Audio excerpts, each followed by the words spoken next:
আমরা সবাই তো অলরেডি অবগত আছি যে ধর্মনগর বিধানসভা কেন্দ্রে যিনি আমাদের প্রাক্তন স্পিকার মহোদয় ছিলেন এবং ধর্মনগর কেন্দ্রের যিনি বিধায়ক ছিলেন বিশ্ববন্ধু সেন, ওনার পরলোক গমন করার সুবাদে সেখানে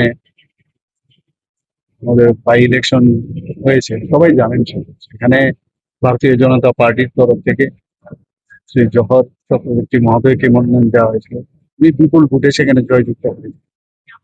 আজকে উনি এখানে এই পবিত্র বিধানসভায় এসে ভোট টেকিং নিয়েছেন আজকে। এখন এই পবিত্র বিধানসভার আরেকজন সদস্য যে জায়গাটা শূন্য স্থান ছিল সেটা পূরণ হবে।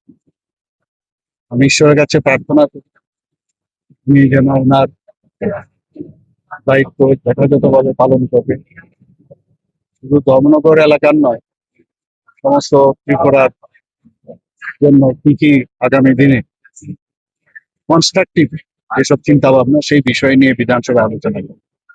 মন্ত্রিসভা সম্প্রসারণ করার কোনো চিন্তা ভাবনা রয়েছে? এখন পর্যন্ত এই ধরনের কোনো আসাম থেকে এলে মোটামুটি